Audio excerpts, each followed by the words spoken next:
రోజు రోజుకి గోల్డ్ రేట్లు పెరుగుతున్నాయి. తాకట్లో ఉన్న బంగారానికి వడ్డీలు పెరుగుతున్నాయని టెన్షన్ పడుతున్నారా? కొమ్మూరి గోల్డ్ వచ్చాక ఆ టెన్షనే పోయింది. కొమ్మూరి గోల్డ్. నమస్తే, నేను మీ తేజ.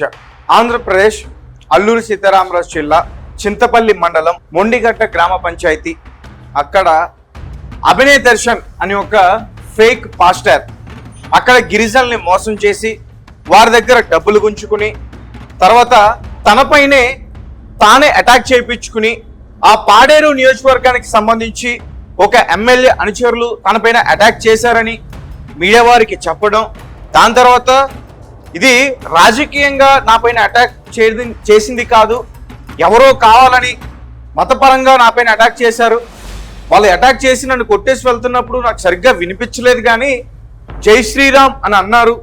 ఒక మీడియాకేమో అలా చెప్పారు, ఇంకొక మీడియాకేమో ఇలా చెప్పారు. రెండు రకాలుగా, ఒకలేమో రాజకీయ కుట్ర అన్నారు, మతానికి సంబంధించి ఎవరో వచ్చి అటాక్ చేశారని చెప్పాడు అభినయ్ దర్శన్. మొత్తానికి పోలీసులు అన్ని కోణాల్లో ఈ కేసుని దర్యాప్తు చేసి ఇతను అరెస్ట్ చేయడం అయితే జరిగింది. 14 రోజులు రిమాండ్ కూడా విధించారు. ఇప్పుడు అభినయ్ దర్శన్ గారు బెయిల్ పైన బయటకు వస్తున్నారు. సో ఒకసారి క్లియర్ గా చూడండి. అతను జైల్లో నుంచి బయటకు వస్తూ అల్లూరి సీతారామరాజు జిల్లాలో ఉన్నారు కదా ఇన్ని రోజులు, ఒక స్వాతంత్ర సమర యోధుల్లా ఫీల్ అయిపోతున్నాడు విగ్గు పెట్టుకుని. నిజంగానే అల్లూరి సీతారామరాజులా ఫీల్ అయిపోతున్నాడు. అతను ఎంట్రీ చూడండి ఒకసారి. కనీసం బాధ లేదు, గిరిజనుల్ని మోసం చేశా, ఒక్కొక్కరి దగ్గర 100 రూపాయలు నేను తీసుకున్నా అనేది ఇది కూడా లేదు, ఇన్షర్ట్ చేసుకుని. కానీ అభినయ్ గారిని ఒక విషయంలో మాత్రం మెచ్చుకోవాలి. సాధారణంగా జైలులో పెడితే హెయిర్ ని కట్ చేస్తారు. ఇంతకుముందు అజయ్ పాస్టర్ ని జైల్లో పెట్టినప్పుడు కూడా అతని హెయిర్ కట్ చేశారో దాని గురించి మనతో పాటు ఇంటర్వ్యూలో కూడా అతను షేర్ చేస్తున్నాను, నా హెయిర్ కట్ చేశారు. కానీ అన్న విగ్గు ముట్టుకోలే, ఏదైనా చేయొచ్చు కానీ విగ్గు ముట్టుకుంటే ఊరుకోని అని చెప్పుకుంటాడు అన్న. విగ్గు మాత్రం అలానే ఉంది. ఇక ఒక కవరు ఇవన్నీ పట్టుకుని జైలు నుంచి ఏదో ప్రజల కోసం, ప్రజాస్వామ్యం కోసం పోరాడిన యోధుల్లాగా, స్వతంత్ర యోధుల్లాగా బయటకు వస్తూ బిల్డప్. ఇదే కాదు, అన్నగారు బయటకు వచ్చిన తర్వాత కొన్ని వ్యాఖ్యలు కూడా చేశారు. సరే అవి కూడా వినే ప్రయత్నం చేద్దాం, దాని తర్వాత అన్నగారి గురించి మాట్లాడదాం. ముందుగా ఇది ఒకటి చదివి వినిపిస్తాను, దీని తర్వాత అభినయ్ దర్శన్ ఏం మాట్లాడాడో అది చూద్దాం. బ్రేకింగ్ న్యూస్, ఇది ఏ న్యూస్ ఛానల్లో చెప్పింది కాదు, వారికి వారే చెప్తున్న బ్రేకింగ్ న్యూస్ ఇది. ఈరోజు అభినయ్ దర్శన్ బెయిల్ పై విడుదల కావడం జరిగింది. కానీ జరిగిన సంఘటన ఒకటి కాగా నమోదు చేసిన సెక్షన్లు మరో విధంగా ఉండటం అత్యంత విచారకరం. ఈ వ్యవహారాన్ని వరల్డ్ క్రిస్టియన్ కౌన్సిల్ WCC తీవ్రంగా ఖండిస్తుంది. స్థానిక SI, CI, SP అధికారులతో పాటు ప్రభుత్వ వ్యవహార శైలిపై కూడా న్యాయపరమైన పోరాటం కొనసాగిస్తామని తెలియజేస్తున్నాం. అవసరమైతే సుప్రీంకోర్టుని ఆశ్రయిస్తాం. నిజం, న్యాయం గెలిచే వరకు మా పోరాటం కొనసాగుతున్నట్టు కూడా పీటర్ పాస్టర్ ఆయన ఈరోజు ఈ పోస్ట్ని అయితే పెట్టడం జరిగింది. అయ్యా పీటర్ పాస్టర్ గారు, కనీసం మీకు అర్థం అవుతుందా? అతను మిమ్మల్ని కూడా మోసం చేశాడు, అది కూడా అర్థం చేసుకోకుండా ఏమో ఒకవేళ అతని పైన అతను అటాక్ చేయించుకున్నాడని చెప్పి ఆ సెక్షన్స్ కింద కేసు పెట్టలేదేమో కానీ వేరే సెక్షన్స్ కింద కేసు పెట్టారేమో కానీ దాని గురించి మాట్లాడితే ఓకే. కానీ ఇది అన్యాయం, కుట్ర.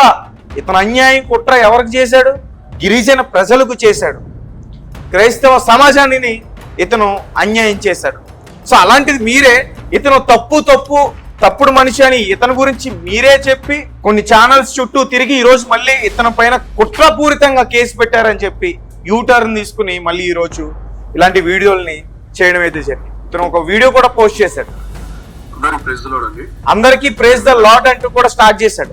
నిజానికి అభినయ్ దర్శన్ గురించి మాట్లాడుతున్నప్పుడు అందరికీ ప్రైజ్ ద లార్డ్ కాదు, ప్రైజ్ ద ఫ్రాడ్.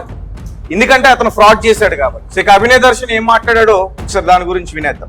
మీడియా మిత్రులందరికీ నమస్కారం, నేను అభినయ్ దర్శన్. ఈరోజు ఉదయం 6 గంటలకి నర్సీపట్నం జైలు నుంచి బెయిల్ మీద రిలీజ్ అవ్వడం జరిగింది. సో ఈరోజు నేను చింతపల్లికి వస్తున్నాను, ఈవినింగ్ లోపు ఏ టైం అనేది నేను తెలియజేస్తాను. మళ్ళీ చింతపల్లి వెళ్తాడంట. చింతపల్లి వెళ్తే ఈసారి ఇంకా నేను చెప్పనులే, ఇంకా మీరే చూడండి.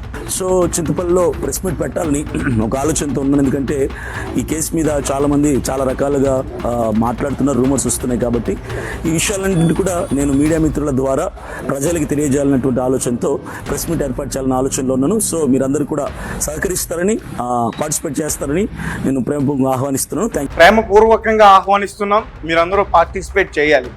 ఎందుకు చేయాలి? నువ్వేమన్నా స్వాతంత్ర సమర యోధుడువా? నువ్వు ప్రజాపక్షాన నిలబడిన పోరాట యోధుడువా, నాయకుడువా, ప్రజానాయకుడువా? ప్రజల దగ్గర డబ్బు దోచుకుంటున్న నిజాన్ని చెప్పాలంటే ఒక దొంగ పాస్టర్. అది నేను చెప్తుంది కాదు, నీ గురించి ఎవరైతే నిన్ను నమ్మి నీ వెనక నడిచారో వాళ్ళే చెప్పింది. ఆ ఆడియో రికార్డ్స్ కూడా నేను బయట పెడతాను. సో ఇలా అభినయ్ గురించి ఈరోజు చాలా మంది కూడా 14 రోజులు రిమాండ్ అన్నారు. ఈ నెల 19న అరెస్ట్ చేసి 14 రోజులు రిమాండ్ చేశారన్నారు. 9 రోజులు కాకుండానే ఎలా బెయిల్ ఇచ్చారు? ఎలా అతని డ్రామా మీద కేసు పెట్టకుండా మత ప్రచారం చేస్తున్నాడని ఎలా కేసు పెడతారు? ప్రవీణ్ పగడాల మరణాన్ని డ్రామా చిత్రీకరించడానికి ఈ అభినయం ఎవరికి కోవట్గా పనిచేస్తున్నాడో క్రైస్తవులు ఇకనైనా గమనించాలి అంటూ కూడా ఈ రకంగా పోస్టులు పెట్టి అన్నగారి గురించి మాట్లాడుతూ ఉన్నారు. నిజానికి ప్రవీణ్ పగడాల గారికి ఈయనకి అసలు పోలిక లేదు. అతను వ్యక్తిగతం గురించి నాకు పెద్దగా ఏం తెలియదు, నార్మల్గా చెప్తున్నా, అసలు పోలిక లేదు. అంటే ఇతను తప్పుడు కేసులు పెట్టారు ఇతని పైన అని చెప్పేసి అంటున్నారు. కానీ ఇతను చేసిన మోసం కంటికి కనిపిస్తుంది, అయినా కానీ దాని గురించి ఎవరో మాట్లాడట్లా. సుప్రీంకోర్టుకి వెళ్తాం, హైకోర్టుకి వెళ్తాం, న్యాయం కోసం పోరాడతాం. ఎవరు న్యాయం కోసం పోరాడతారు? ఇతను న్యాయం కోసం మీరు పోరాడతారా?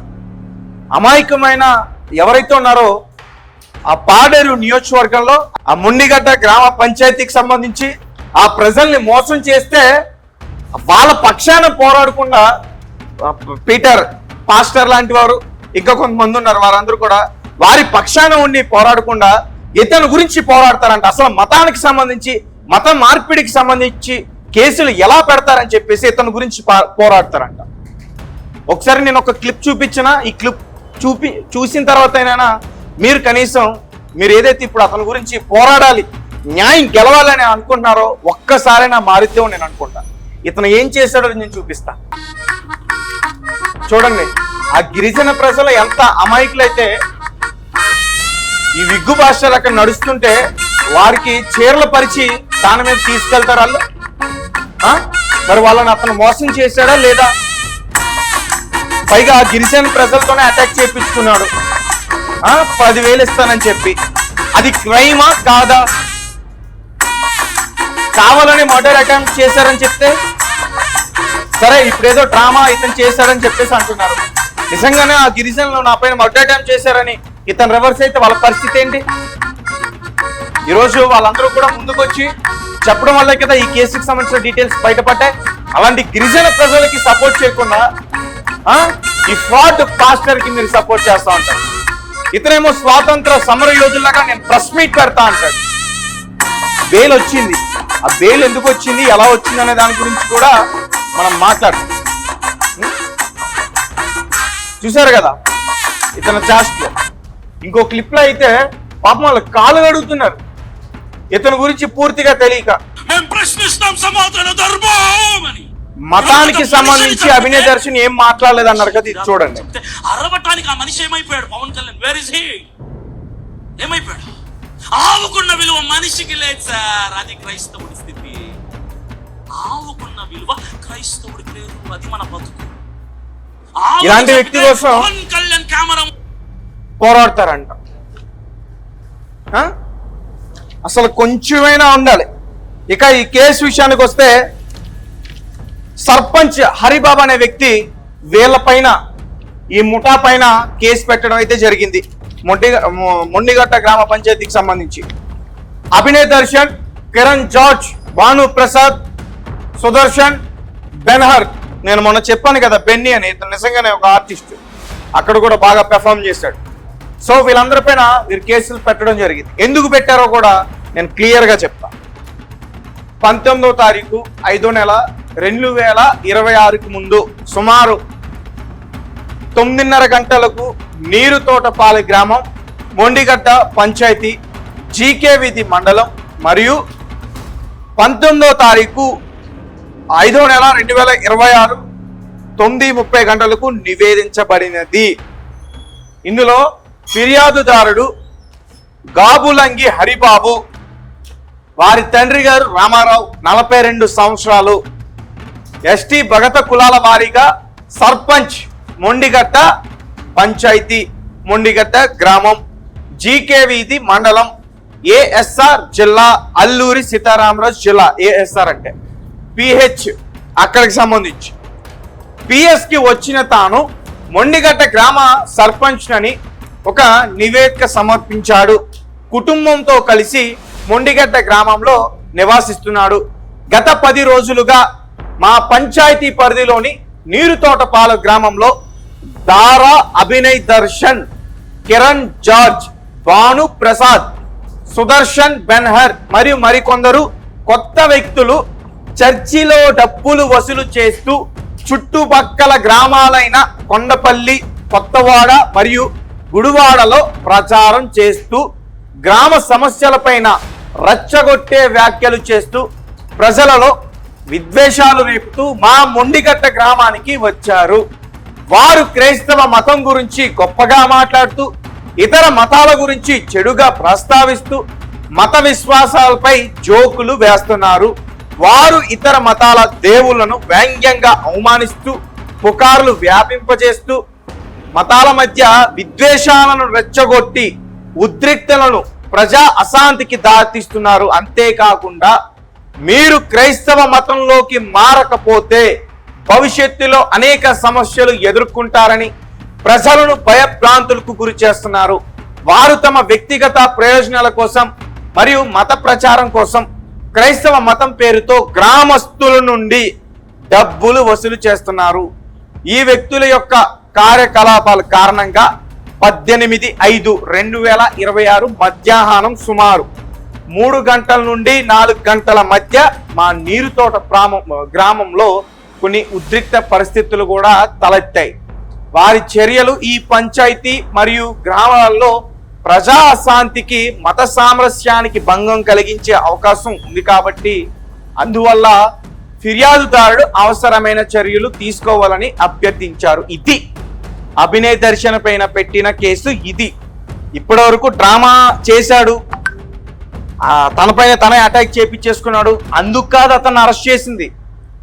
అతను ఆ పాడేరు నియోజకవర్గానికి వెళ్ళి ఆ చింతపల్లి ఏదైతే జీకే వీధి, ఇప్పుడు ఇతను డీటెయిల్స్ చెప్పాడో మొండిగట్ట గ్రామ పంచాయతీ, అక్కడికి వెళ్ళి ప్రజల దగ్గర డబ్బులు కలెక్ట్ చేస్తూ మతానికి సంబంధించిన విద్వేషాలు రెచ్చగొడుతూ క్రీస్తు మాత్రమే దేవుడు, మీరు మారకపోతే మీకు చాలా ఇబ్బంది అయిపోతుందంటూ కూడా వాళ్ళనందరినీ భయభ్రాంతులకి గురి చేసి వారిని డబ్బులు గుంజుకుని వాళ్ళని మోసం చేశారు. నిజంగానే అక్కడ కొన్ని రోజుల నుంచి కూడా లా అండ్ ఆర్డర్ ఇష్యూస్ వచ్చాయి.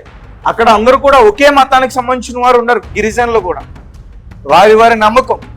సో అలాంటి వారి మధ్య, అలాంటి అమాయకపు ప్రజల మధ్య ఇతను వెళ్ళి చిచ్చు పెట్టాడా లేదా, అందుకని ఇతను చిచ్చు పీకేయడానికి పోలీసులు ప్రయత్నించారు. ఇప్పుడు వారేమంటారంటే అసలు అభినయ్ని ఈ అటాక్ వల్ల అరెస్ట్ చేయలేదు, అసలు సమస్య ఇది, ఎందుకు అరెస్ట్ చేశారు, ఇందుకు మీరు ఎలా అరెస్ట్ చేస్తారని చెప్పేసి వీళ్ళు అడిగే ప్రయత్నం చేస్తారు. ఎందుకంటే ఒక వ్యక్తి తానంతటి తాను తన పైన అటాక్ చేయించుకుంటే అది కేసు కాదంట, అసలు కేసే నమోదు చేసుకోరంట. ఒకవేళ జడ్జి గారి దగ్గరికి తీసుకెళ్తే బాధితుడు ఎవరు, అతని వల్ల బాధపడిన బాధితుడు ఎవరని అడుగుతారంట, అతని వల్ల బాధింపబడిన వ్యక్తులు ఎవరని అడుగుతారంట. అంచేత కేసే అసలు ఉండదంట, అది కొట్టేస్తారంట ఆ కేసుని. అలా చెప్తూ ఈ కేసు గురించి మాట్లాడే ప్రయత్నం చేస్తున్నారు. కళ్ళకు కట్టినట్టుగా అనిపిస్తున్నాయన్ని.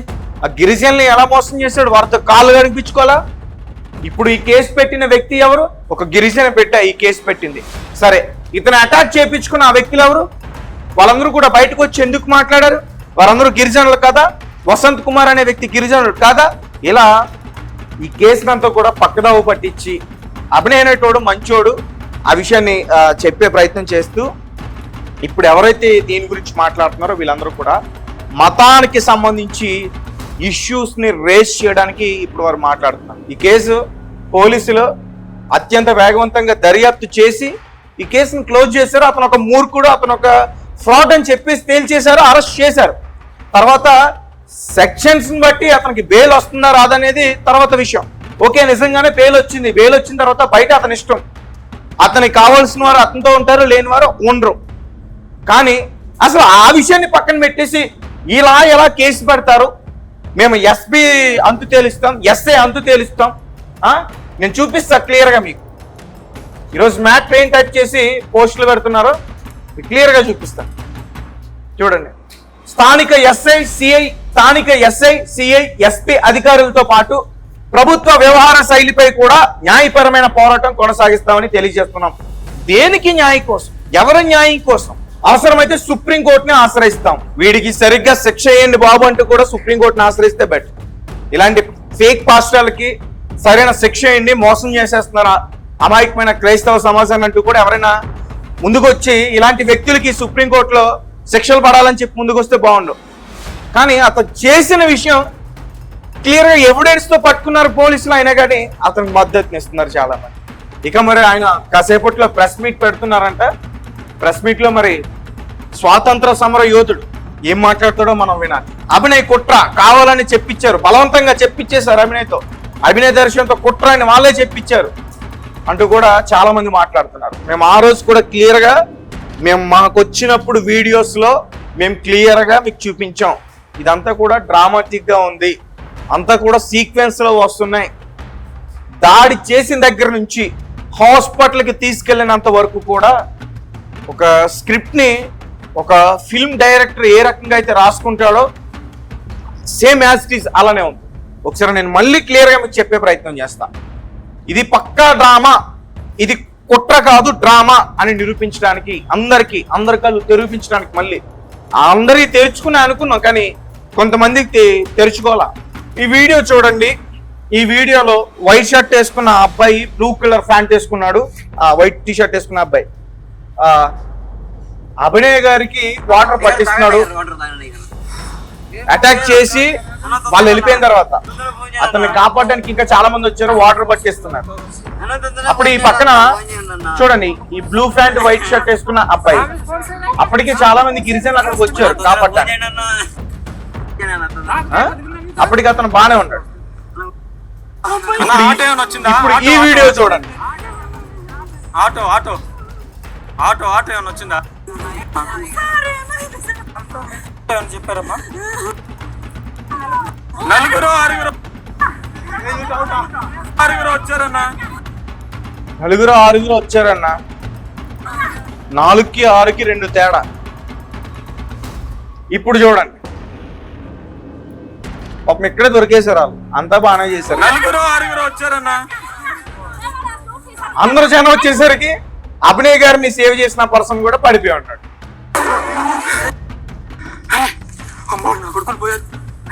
ఇది ముందు పెర్ఫార్మెన్స్ అయ్యగారు ఇక్కడ చూడండి, క్లియర్ గా చూడండి. ముందు చూపించిన క్లిప్ లో వైట్ షర్ట్ వేసుకున్న అబ్బాయి అభినయ్ దర్శన్కి వాటర్ తాగిపిస్తూ అయ్యగారు మీకేమైందంటూ కూడా ఏడుస్తున్న ఆ అబ్బాయి అక్కడ జనాలు వచ్చేసరికి సడన్ గా ఏమైందో తెలియదు ఇక్కడ పడిపోయి నా కాలు చెయ్యి విరగొట్టేశారు, నా ఎడంకాలు నా కుడికాలు విరగొట్టేశారు. నాతో స్వయంగా జూమ్ లో మాట్లాడాడు అబ్బాయి హాస్పిటల్ దగ్గర. విరగొట్టేశారు అన్నా, నేను పడిపోయాను, నేను నవ్వలేకపోతున్నాను అన్నా. నువ్వు బయట ఎలా వచ్చి మాట్లాడుతున్నావు అంటే సపోర్ట్ ఒక పర్సన్ ఉన్నారంట. కాలు చెయ్యి విరిగిన వ్యక్తి ఎవరైనా సరే నిలబడి ఇలా జూమ్ మాట్లాడగలుగుతారా? అలా వారు మాట్లాడగారు. సో అలా చాలా విషయాలను కూడా మేము బయట పెట్టేశాం. ఇప్పుడేమో వీళ్ళు కొత్తగా ఈ ఇష్యూని, ఈ డ్రామాని మొత్తం కూడా పక్కదావుని పట్టించి ఒక మతానికి సంబంధించిన ఇష్యూగా తెరపైకి తీసుకురావాలని చెప్పి కొంతమంది ప్రయత్నాలు చేస్తా ఉన్న పరిస్థితి. దానికి ఇతను వెళ్ళాం.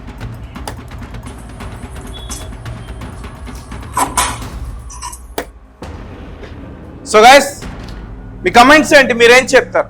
అభినయ్ దర్శన్ పైన సెక్షన్స్ తప్పుగా పెట్టారు, అలా ఎలా పెడతారు, సుప్రీంకోర్టుకి వెళ్తామని చెప్పేసి మాట్లాడుతున్నారు.